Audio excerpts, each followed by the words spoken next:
সকালবেলাটা এত ব্যস্ততার মধ্যে থাকি যে তোমাদের সামনে এসে কথা বলবো সে সময়টুকু হয় না। দেখো রান্না শুরু করে দিয়েছি অনেকক্ষণ আগেই। রান্না বলতে কি, ভাতটা নামিয়েছি অনেকক্ষণ আগে, কিন্তু কোনো কিছুই তৈরি করতে পারিনি। এখন এই যে ডালের বড়া ভাজবো। এটা হচ্ছে মটরের ডাল, তার সাথে দিলাম চালের গুঁড়ো, আর এখানে হচ্ছে পেঁয়াজ লঙ্কা কুচিয়ে নিয়েছি, সেটাও দিয়ে দেবো। ডালের বড়া ভাজা হবে, আর কালকের তরকারি রয়েছে, সেই তরকারি দিয়ে সকালবেলার খাওয়া দাওয়াটা সারবো। তারপরে দুপুরবেলা আবার রান্না করব। মিক্সারে পেস্ট করে নিয়েছি, দেখো কত সুন্দর মিহি হয়েছে, ভীষণই সুন্দর হয়েছে। এর মধ্যে নুন আর হলুদ দিতে হবে।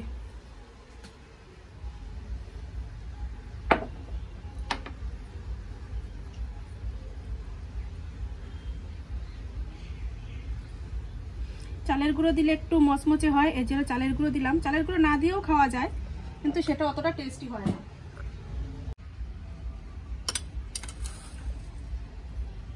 আর স্বাদ বাড়ানোর জন্য সাথে দিয়ে দেবো একটু কালো জিরে।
চলে এসেছি সকালবেলার খাওয়া দাওয়া করতে। কালকে তরকারিটা একটু গরম করে নিলাম, আর এই যে বড়া ভাজা করে নিয়েছি।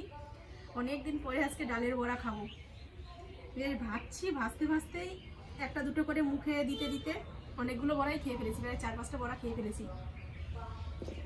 তো চলো এখন খেয়ে নি ভাত। খেয়ে তারপরে দুপুরের জন্য আবার সবকিছু গোছাবো।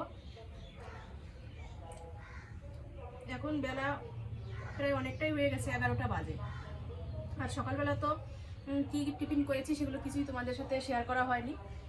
সকালবেলা দুধ চা খেয়েছি, আর ছোলা আর মটর ভিজিয়ে রেখেছিলাম, সেটা সিদ্ধ করে সকালবেলা মাখিয়ে তারপরে খেয়েছি।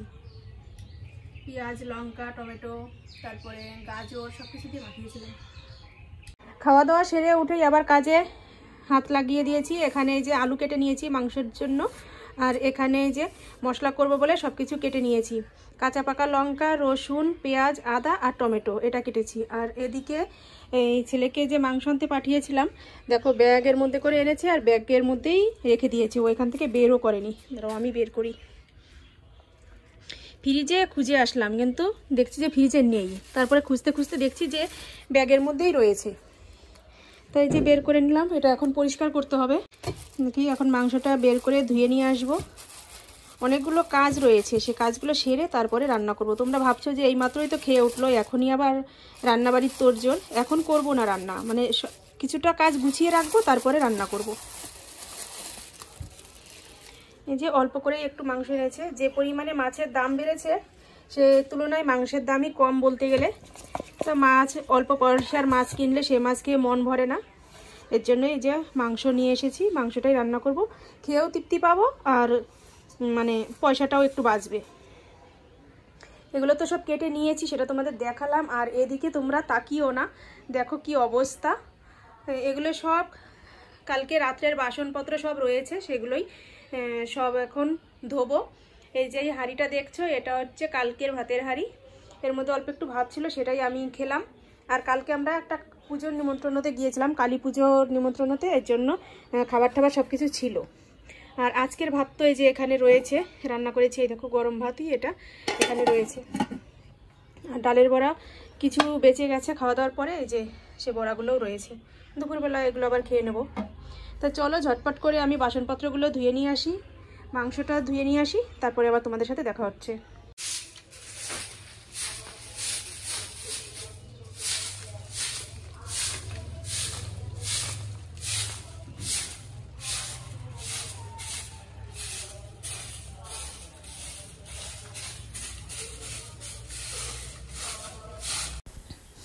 বাসনপত্র সব ধুয়ে নিয়ে আসলাম ঘরে, তারপরে সবজি টবজি সব কিছু কেটে ধুয়ে রেখেছি, আর মাংসটাও ধুয়ে ফ্রিজে ঢুকিয়ে দিলাম। তো ভাবলাম যে একবারে স্নান যেহেতু করব, উঠোনটাও ঝাড় দিয়ে নিই। উঠোনটা ঝাড় দিতে এসেছি, 2 দিন উঠোন ঝাড় দেওয়া হয়নি। যে পরিমাণে কুয়াশা পড়েছিল, তাতে সকালবেলা বাইরে বেরোনো এবং কি ঝাঁটা হাতে নিয়ে এত বড় উঠোন ঝাড় দেওয়া খুবই কষ্টকর। তাই উঠোনটা এখন ঝাড় দিচ্ছি দুপুরবেলা, তারপর স্নান করে নেব। সব কাজকর্ম করে নিয়েছি, স্নানও করে নিলাম। আর এই দেখো এত বাসন সব ধুয়ে নিয়ে আসলাম, তারপর তো উঠোন ঝাড় দিলাম, ঘর ঝাড় দিলাম। আর এদিকে এখন মশলা পেস্ট করব বলে এর মধ্যে শুকনো লঙ্কাটা চিড়ে নিয়ে তারপরে বীজগুলো বের করে নিলাম, আর হচ্ছে গোলমরিচ দিয়ে দিলাম। এখন দেব জিরে। মশলাটা পেস্ট করে নিয়ে আসি, তারপরে রান্নাটা শুরু করব। মশলাটা পেস্ট করা হয়ে গেছে, এই যে। আর এদিকে তো আলু টুলু সব কিছু ধুয়ে নিলাম। এখানে টমেটো রেখেছি কয়েকটা, গোটা টমেটো। আর এই যে মাংস যেহেতু অল্প একটু কি বললাম কি জানি, অল্প একটু মাংস, তাই এটা একটু মশলা দিয়ে হাতেই মাখিয়ে নেব। বেশি একটু গা মাখা করে রান্না করতে হবে, নইলে ভালোও লাগবে না।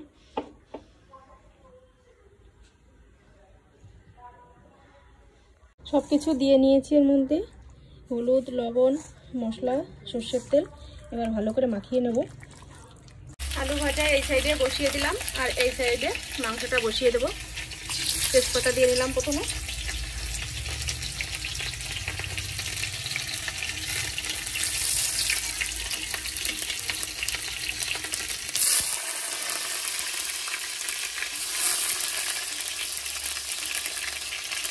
এদিকে তো মাংসটা ম্যারিনেট করা হয়ে গেছে।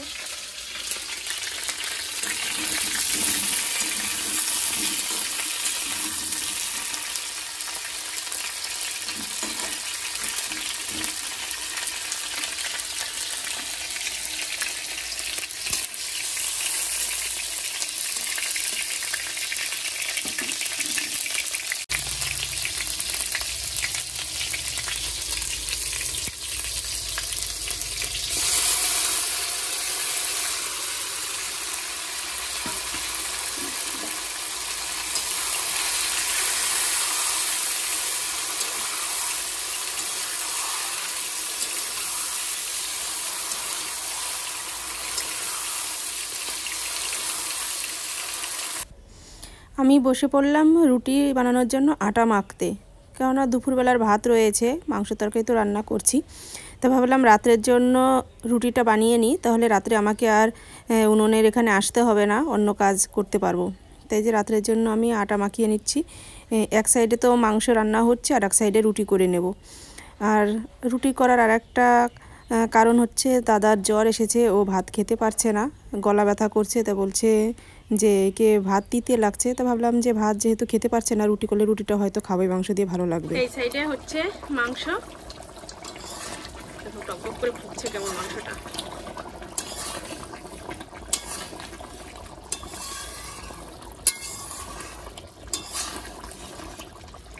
আর এদিকে তো এই যে রুটি বানিয়ে নিচ্ছি রাত্রের জন্য, আর এখনকার জন্য ভাত রয়েছে।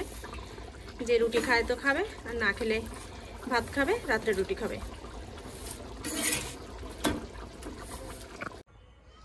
মাংস রান্না করা হয়ে গেছে। দেখো মাংসের চাইতে আলু বেশি। আজকে মাংসের পরিমাণটা একটু কম রয়েছে বলে আলুর পরিমাণটা একটু বেশি দিয়েছি। আলুর দম হয়ে গেছে একদম, কিছু করার নেই। এভাবেই 2 পিস আলু 1 পিস মাংস দিয়ে খেতে হবে, কেননা 2 বার খেতে হবে তো, দুপুরের রাত্রের। আর এখানে যে রুটি করে নিয়েছি রাত্রের জন্য।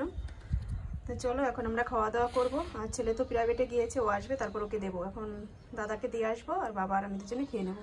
চলো খাওয়া দাওয়ার পরে আবার আসছি। খাওয়া দাওয়া হয়ে গেছে, আর এই যে পুজোর প্রসাদ কমলা লেবু, এটাই হচ্ছে খাচ্ছি। আর এই দিদা আসলো, দিদাকেও একটু দিলাম। তো দিদার আমি দুজনেই খাচ্ছি। ঘুম থেকে উঠে পড়েছি, সন্ধ্যার সময় আবার চলে আসলাম তোমাদের সামনে। ছেলে প্রাইভেট থেকে এসেছিল, এসে খাওয়া দাওয়া করে নিয়েছে, আর এখন আবার প্রাইভেটে যাবে। আস্তে আস্তে অনেকটা রাত হবে, এজন্য বলছে যে মা আমাকে রাত্রের খাবারটা দিয়ে দাও। ওর জন্য খাবার বাড়তে চলে এসেছি, আর ওর সাথে সাথে আমিও খেয়ে নেব। তো চলো খাবারটা বেড়ে নিই। এই যে রুটি, বাবা দেখো কি অবস্থা।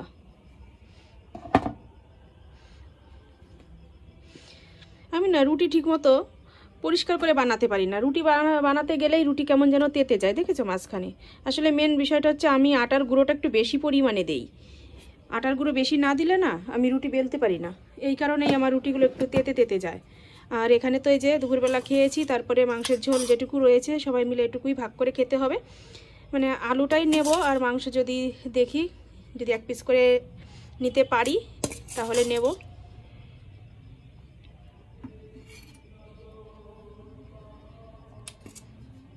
বেশি নেই, 4-5 পিস মাংস রয়েছে, 1 পিস করে নিতে হবে।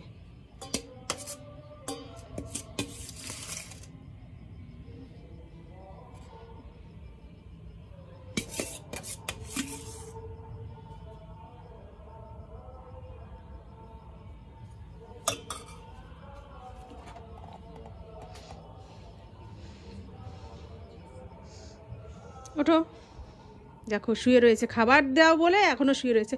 ধরো ধরো তাড়াতাড়ি, আর নিচে নেমে খাবি, বিছানায় বসে খাবি না।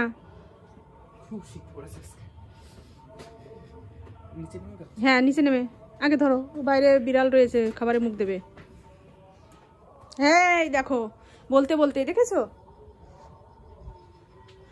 ওকে দিয়েছিলাম মাংসের ঝোল দিয়ে, মাংসের হাড় ঠাড় দিয়ে ভাত মেখিয়ে দিয়েছি। কালকের যে ছোট মাছ ছিল সেই মাছটা দিয়েও দিয়েছিলাম ওকে খেতে, কিন্তু মাছ খায়নি, ও মাংসর তরকারিতেই ভাত খেয়েছে।